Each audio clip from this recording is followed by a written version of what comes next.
नरेंद्र मोदी की सरकार और खासतौर पर सरकार ने, मैं कहूँ नरेंद्र मोदी के काम करने के तरीके को थोड़ा और बारीकी से देखना होगा हम लोगों को।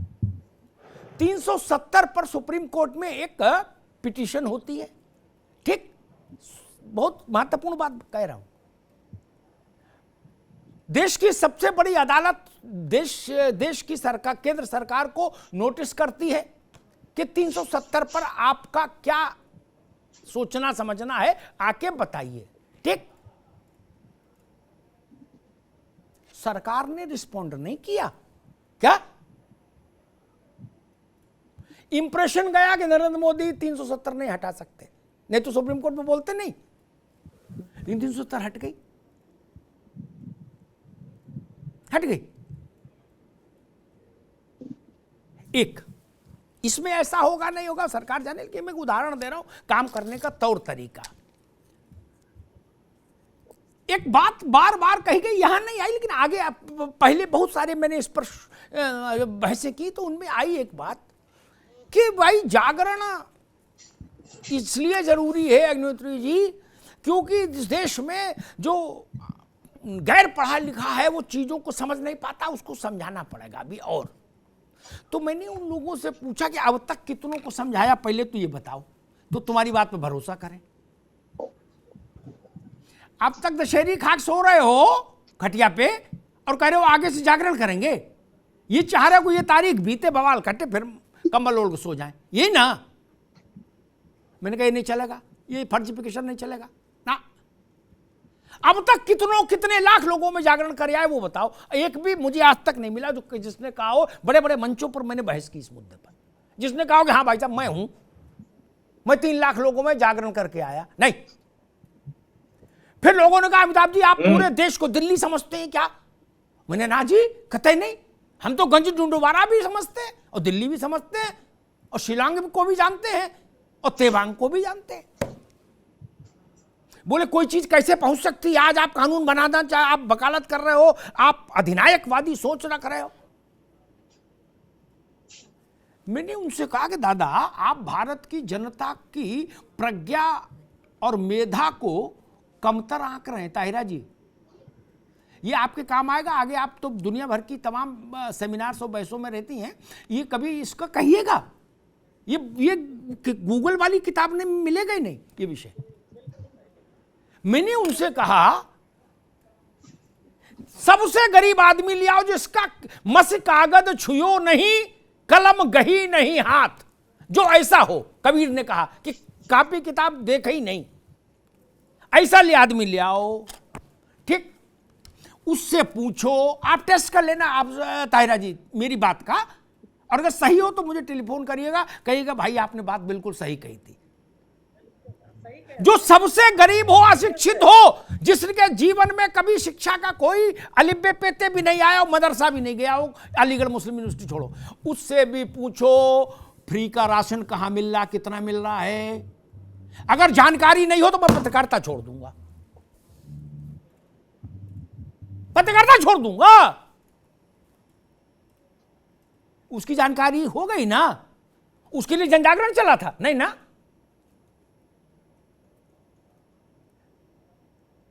दैनिक जागरण में पढ़ के जानकारी हो गई, जनजागरण तो हुआ नहीं। और यहां टाइम वो लिंगर ऑन करने के लिए कानून को जाल फेंका जा रहा है कि जनजागरण कराओ। आज आप एक आदमी को बता दीजिएगा, अपने मेड को ताहिरा जी, कि जो लोग सावन में अपना अकाउंट खुलवा लेंगे डाकखाने में, उनको 500 रुपया एक्स्ट्रा मिलेगा। और कल देख लीजिएगा लखनऊ के डाकखानों का हाल, अगर पुलिस नहीं लगानी पड़े। जनजागरण किस बात के लिए करवाना चाहते हैं,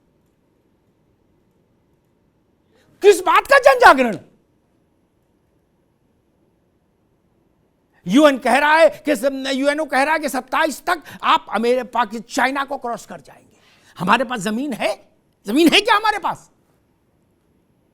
अरे हिंदू हो, मुसलमान हो, सिख, कोई ईसाई हो, बैठेगा कहां, रहेगा कहां, खाएगा कहां? हम खाएंगे तो जानवर क्या खाएगा, और जानवर खाएगा तो हम क्या खाएंगे? कितनी पैदावार है हमारे पास?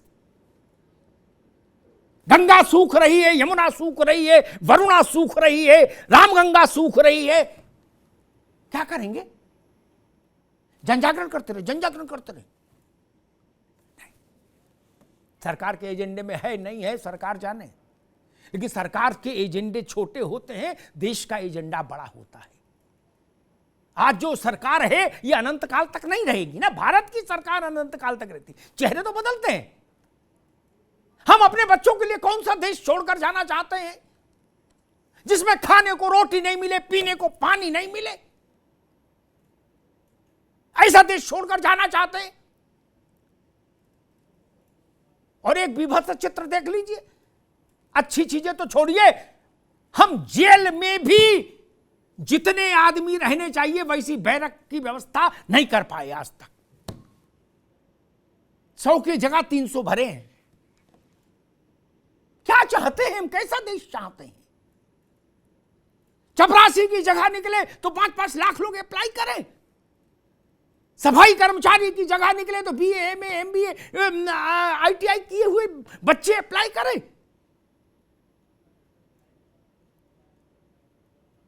ये रोहिंग्या वाला समस्या क्या है? ये बांग्लादेशियों वाली भी मसला है। क्या ये अपराध की ओर नहीं जाते हैं? वो कौन लोग हैं जिनके बारे में हर बार निकलता है कि आधार कार्ड का डुप्लीकेट बनाने वाले पकड़े गए, 1000 रुपये में आधार कार्ड बना रहे थे? वो कौन लोग हैं जो आधार कार्ड डुप्लीकेट मतलब अब नंबर 2 से बनवाना चाहते हैं? अगर आप भारत के नागरिक हैं तो आधार कार्ड की तो समस्या नहीं बनता ही है। रोज अखबार में मैं पढ़ता हूं कि बिना कागज आधार कार्ड बनाते हुए लोग पकड़े गए। वो कौन लोग हैं जो बिना कागज आधार कार्ड बनवाना चाहते हैं? क्या भारत की संप्रभुता और सुरक्षा के साथ खतरा पैदा नहीं हो रहा? नहीं। योगी आदित्यनाथ ने आज जो बात कही वो बहुत गंभीर चिंतन की दरकार है उस पर।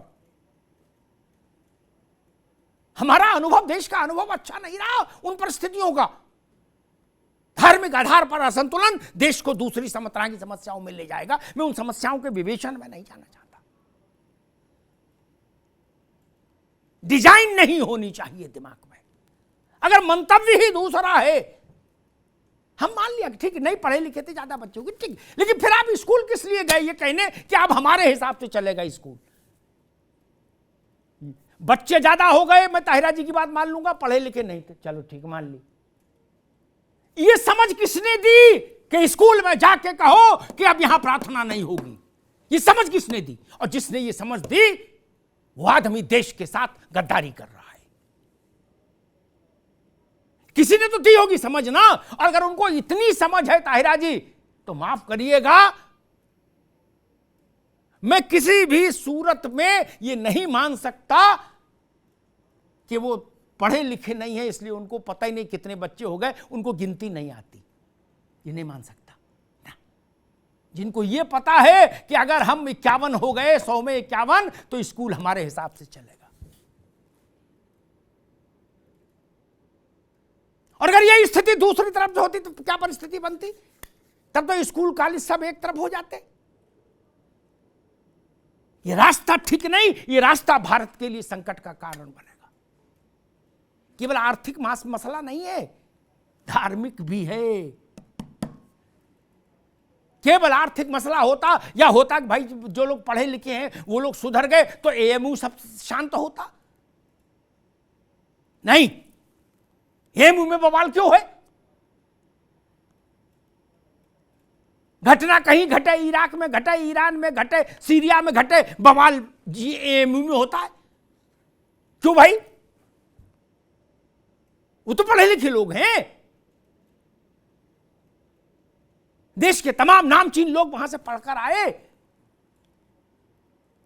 इसलिए यह तर्क पूरी तरह नहीं चलता। मैं सरकार से कहूंगा, जागरण, जन जागरण, देवी जागरण, भगवती जागरण सब बंद करिए। एनजीओ का खेल भी बंद करिए। बाबुओं को भी पैसा उसमें मिलता है और एनजीओ चलाने वालों को भी मिलता है। मेरी बात से ताहिरा जी सहमत होंगी। यह भी एक अपने में पैरेलल अर्थव्यवस्था है एनजीओ खेलने की। इससे कुछ नहीं होना। सख्त कानून बनना चाहिए। सरकारी सुविधा का लाभ लेना है तो 2 संतान तक सीमित रहिए। सरकारी सुविधा का लाभ तभी मिलेगा चाहे सरकारी बैंक में खाता हो, चाहे राशन हो, चाहे इस सिलेंडर पर सब्सिडी हो, चाहे नौकरी हो, कोई भी मसला हो।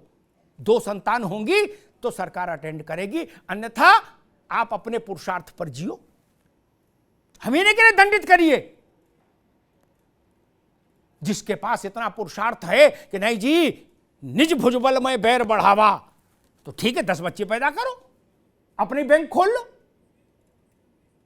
अगर ये सामर्थ्य है तो कर लो, अन्यथा सरकारी लाभ से वंचित होना चाहिए जो लोग 2 बच्चों की सीमा रेखा का उल्लंघन करें। वो दौर बीत गया कि कांग्रेस ने नसबंदी का कार्यक्रम चलाया था, परिवार नियोजन का, कांग्रेस डूब गई, वो छोड़ दीजिए, उस भय से निकलिए। वो भय ऐसा ही है जैसे जो मुख्यमंत्री नोएडा आएगा वो दोबारा नहीं आएगा, योगी आदित्यनाथ ने उसको तोड़ा तो दोबारा आए ना। कांग्रेस केवल नसबंदी से नहीं गई थी, 10 और कारण थे जिनके लिए गई थी।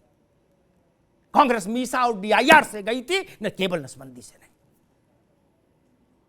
इसलिए मैं कहता हूं अगर एजेंडे में है तो स्वागत है दुबे जी, और नहीं है तो एजेंडे में होना चाहिए, क्योंकि आपका सरकार का एजेंडा देश के सामूहिक इच्छा से नियंत्रित और प्रेरित होना चाहिए।